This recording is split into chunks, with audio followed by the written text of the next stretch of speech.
Bonjour, chers collègues, et merci d'avoir accepté de me recevoir en ligne. Espérons qu'une prochaine fois, tout sera de retour à la normale et j'espère aussi que vos proches sont en santé et en sécurité. Alors, bonjour du Canada et désolée de ne pas être parmi vous à Lyon, cette ville magnifique. Alors, je présente dans ce qui suit quelques résultats précis concernant la radicalisation menant à la violence en lien avec l'islamisme et l'influence des médias. J'avais résumé l'an dernier le projet plus vaste d'où émergent ces résultats et qui tenait compte de plusieurs types de radicalisation, le complotisme se présentant comme un aspect central déjà avant la pandémie, le projet l'avait constaté, alors que la mouvance de droite dominait le paysage depuis plusieurs mois au Québec, mais plus généralement en Amérique du Nord. Donc, le chercheur Mohamed Fadil de la Faculté des Lettres et des Sciences humaines à l'Université Sidi Mohamed Ben Abdallah Hafez au Maroc a collaboré avec l'équipe québécoise et c'est avec lui que j'ai publié tout récemment, en fait, ça vient tout juste de sortir, les résultats du volet concernant l'islamisme. Alors, notre chapitre est intitulé « The Role of Mass Media and Social Media in Islamist Violent Extremism » et vous pouvez le trouver dans un ouvrage en ligne dirigé par Stefano Bonino et Roberta Ricucci. Alors, la comparaison Maroc-Québec qui en ressort est très intéressante. Alors, premier point, pour situer la recherche à nouveau, nous avons cherché à mieux comprendre le rôle joué par les nombreux types de médias dans les trajectoires de radicalisation. Alors, ces médias sont entendus ici comme médias de masse et médias sociaux, tout simplement avec tout l'éventail que l'on connaît. Alors, et nous avons enquêté sur des jeunes Marocains et Québécois. Nous avons pu finalement mener tout de même une douzaine d'entretiens, malgré la difficulté d'accès à de tels candidats, très approfondis, avec de jeunes musulmans qui traversaient ou avaient déjà traversé, dans les années récentes, une trajectoire de radicalisation. Au Québec en particulier, les candidats n'étaient pas faciles à trouver, ce qui est sans doute une bonne nouvelle pour nous. Leur nombre est beaucoup plus petit qu'en France notamment. Et je tiens à rappeler, et nous l'avons constaté aussi, que les médias ne sont pas une cause unique de radicalisation. Nos données confirment cette conclusion qu'il y a des liens entre les facteurs personnels, les activités en ligne, hors ligne. Alors, ce qui peut interagir avec tout ça, c'est le contexte familial, évidemment, l'actualité nationale et internationale. Dans le cas du Québec, eh bien, la vague de radicalisation était survenue dans le cadre de la guerre en Syrie, ainsi que les interactions hors ligne qui sont souvent décisives. Alors, les recherches existantes attirent également souvent l'attention sur le sentiment de persécution ou d'injustice conduisant à la révolte chez ces jeunes individus, parfois moins jeunes, se développant chez des personnes confrontées à la représentation négative de leur groupe, notamment dans les médias. Et en réponse, les individus se tournent vers les médias sociaux et Internet comme source alternative d'information. On a d'ailleurs vu dans le cadre de la pandémie que c'est un phénomène quand même assez massif présentement. Le complotisme, avions-nous noté, trouve prise sur des esprits de jeunes expérimentant toute forme de discrimination, mais ce complotisme instrumentalise et amplifie cette expérience. Et curieusement, j'étais arrivée à cette hypothèse en toute fin de projet lorsque je regardais une vidéo qui nous avait été référée par une jeune personne qui avait accepté d'être interrogée. Et en regardant la vidéo, ça m'a frappée. Et d'ailleurs, on l'apprend peu souvent par l'entremise uniquement d'un entretien. Il faut vraiment consulter ces médias que ces jeunes consultent pour se rendre compte de l'ampleur de ce phénomène d'amplification par une sorte de récit grandiose complotiste qui peut contribuer à radicaliser les jeunes individus. Mon deuxième point, c'est connu et bien documenté, les groupes djihadistes adoptent une stratégie médiatique très sophistiquée, et ça depuis leur début, dans le but, certes, de terroriser les adversaires, mais avant tout d'attirer les sympathisants. Et on peut trouver une analyse excellente en ligne de l'un de vos compatriotes, Eckert, en fait, dans un institut français, de 2015, Web social et djihadisme, du diagnostic au remède. Vous pouvez trouver cette analyse en ligne et c'est très bien documenté. Alors, cela ne date pas d'hier. Les sites Internet et les réseaux sociaux ne sont en fin de compte que l'aboutissement d'un long cheminement initié autrefois par les cassettes audio et les cassettes vidéo. On en trouvait d'ailleurs encore au Maroc. Des VHS qui jouissaient d'une popularité importante dans les années 70-80 et qui circulent toujours d'ailleurs dans des milieux un petit peu moins techno. Encore plus, des documents de référence dans l'élaboration de projets de ces groupes attestent d'une conscience très aiguë du rôle décisif que les médias devaient jouer, disait-il, dans la grande bataille. Et c'est bien documenté aussi par Moulin en 2016 dans l'ouvrage Le Califat, Histoire politique de l'islam chez Flammarion.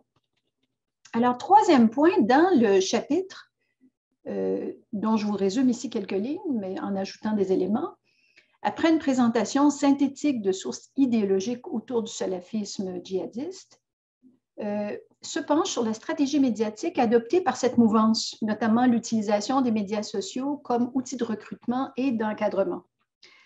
Alors, quant aux sources idéologiques, 3 théologiens salafistes sont très présents dans le discours djihadiste et ils ont été nommés dans les entretiens au Maroc.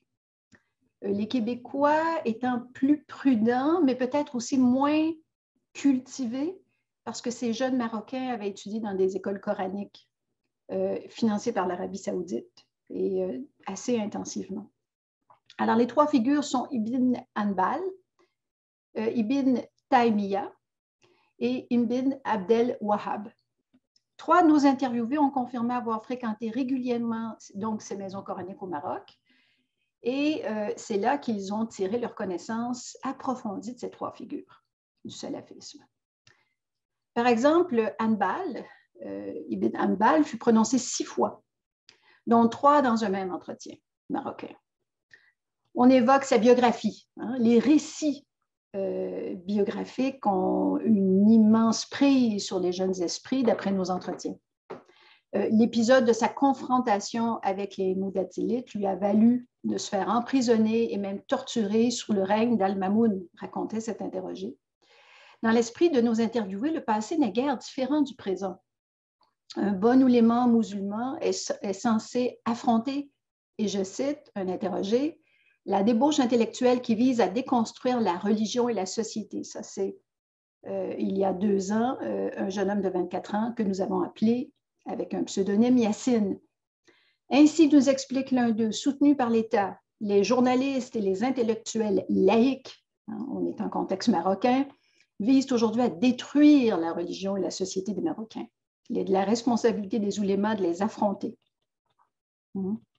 Alors, et ceux qui ont peur, disent-ils, eh bien, prenez modèle sur Ibn Hanbal, qui était seul face aux Mu'tazilites et à l'État d'Al-Mamoun, mais il n'a pas renoncé, explique l'interrogé, ni devant la prison, ni devant la torture. C'est clair, ces oulémas du sultan ont parié sur la vie terrestre plus que sur la vie de l'au-delà. Yassine, toujours cité. Également emprisonné lors de l'envahissement du centre du califat islamique par les Mongols, Ibn Taymiyyah, dont le nom est sorti 5 fois au cours des entretiens marocains, incarne une figure vivante avec sa biographie d'ouléma combattant, mais principalement à travers ses idées qui théorisent la doctrine du djihad lorsque le territoire musulman, appelé la demeure de l'islam, est attaqué par des assaillants étrangers, la demeure de la mécréance, l'étranger.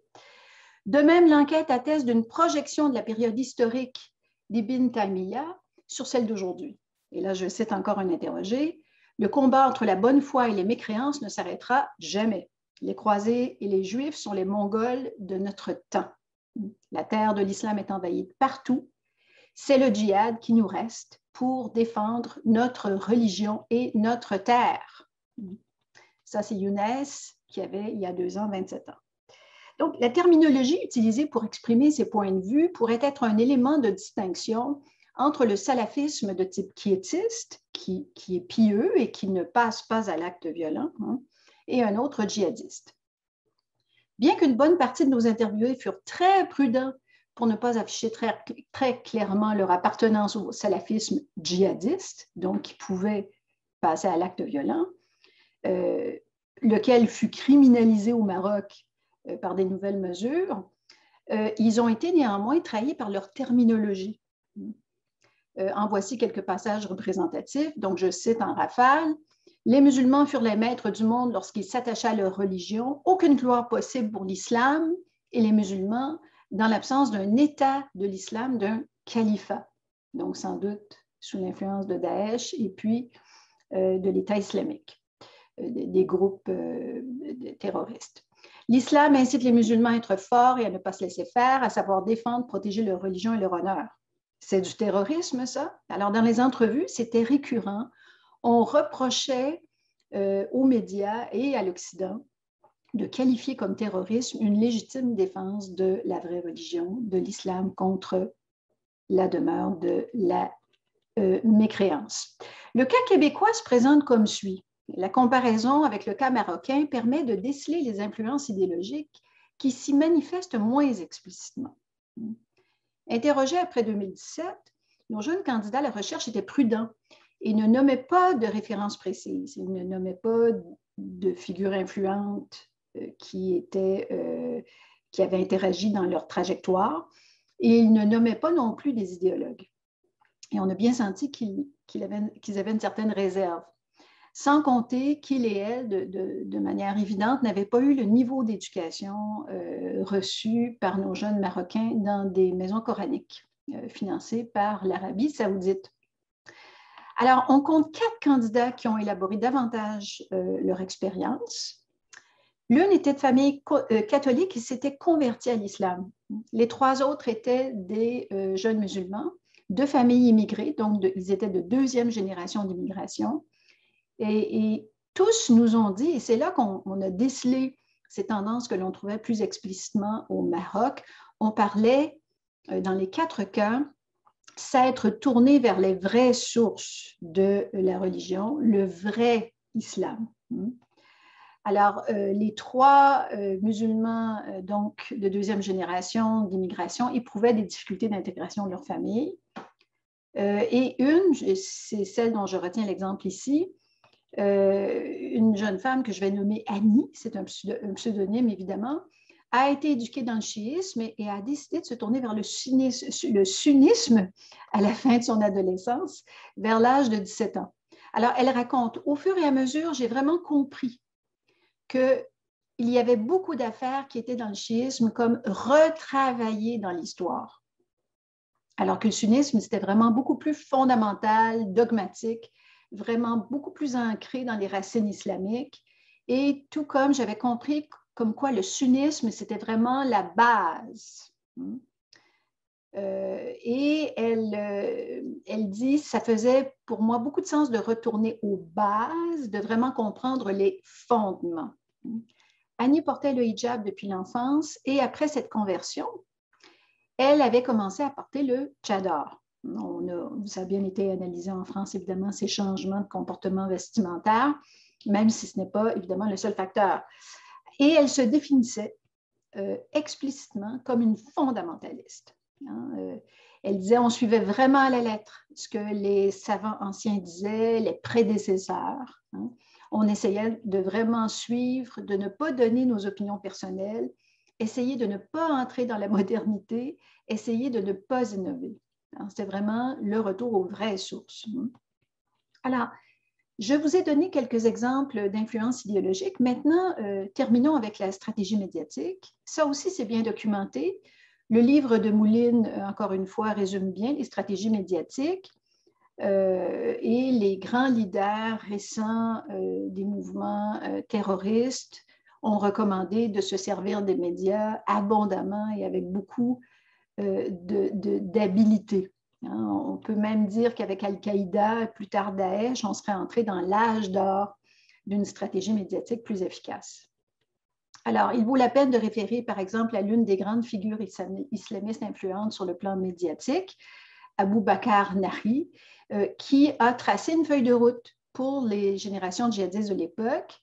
Alors, c'est un ouvrage que Mohamed Fadil, dont le titre, il l'a traduit par l'administration de la sauvagerie, l'étape la plus dangereuse que l'Oumma traversera.